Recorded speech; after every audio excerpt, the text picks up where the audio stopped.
What if I told you that the only thing standing between you and success is not money, not education, not luck, but the way you see yourself? Today's story will shake the way you think about success, self-worth, and your hidden potential.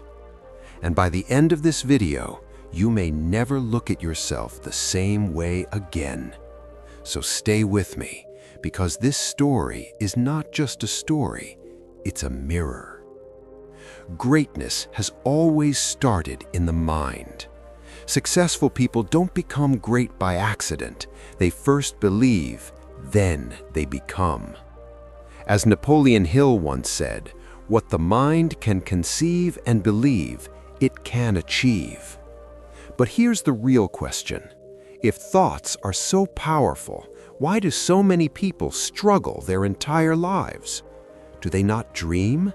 Do they not wish for a better future? Or is there something deeper they fail to see? Let me tell you a story that answers all of this.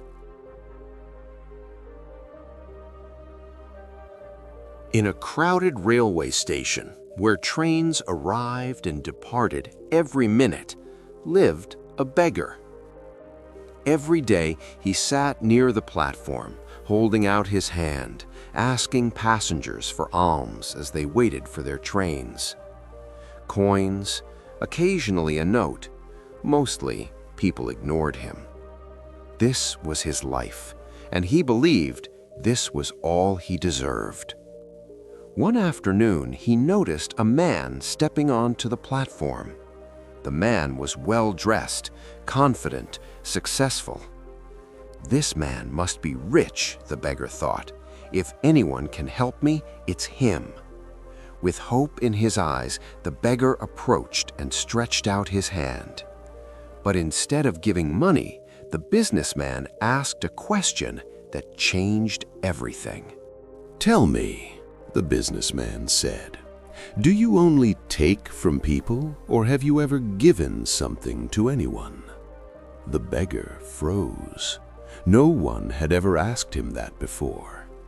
"Sir," he replied softly, "I'm a beggar. I survive by asking. I have nothing to give." The businessman smiled calmly and said, "If you believe you have nothing to give, then you also have no right to ask. I believe in exchange. If you give something, you receive something. If you offer nothing, you receive nothing." And with that, he boarded his train and The beggar stood there, stunned. Those words echoed in his mind. If you want to receive, you must first give. That night, he couldn't sleep. What can I give, he wondered. I'm poor. I have nothing. But the question wouldn't leave him. 2 days passed. He didn't beg, he only thought. On the third day, while sitting near the tracks, he noticed something small, yet beautiful. Wildflowers, bright, colorful, alive. And suddenly, an idea was born. What if I stop taking and start offering? He gently picked a few flowers and returned to his usual spot. This time, when someone gave him a coin, he smiled and offered a flower in return. Something surprising happened. People smiled back. Some even said, "Thank you."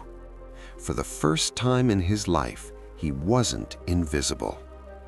As days passed, more people gave him money. He noticed something important. When he had flowers, people gave generously. When he didn't, they walked away. And suddenly, he understood. People weren't giving out of pity. They were paying for value. One day, he saw the businessman again, sitting in a train. Excited, he rushed over. "Sir," he said, "today I have something to give." The businessman smiled, gave him money, and accepted the flowers. You have learned the true meaning of exchange, he said. Today, you are no longer a beggar. You are a businessman. Those words changed everything. That day, the man left the railway station, and he never returned as a beggar again. 6 months later, at the same station, 2 well-dressed men met. One looked familiar. "Do I know you?" the businessman asked. The other smiled. "Yes," he replied. "We've met here before." Suddenly, realization struck. You were the beggar." The man laughed gently. "Yes, but today I run a successful flower business and I'm traveling to expand it." Astonished, the businessman asked, "What changed?" The answer was simple. "I stopped seeing myself as small." That man was never just a beggar. He was a businessman all along. The only thing missing was belief. Life doesn't give you what you want. It gives you what you believe you deserve. If you see yourself as weak, the world will agree. If you see yourself as capable, opportunities will appear. Change your thoughts, change how you see yourself, and your future will follow. If this story touched you, like this video. Comment below, what did you learn today? And share this story with someone who needs to believe in themselves again. This is Fearless English Tales,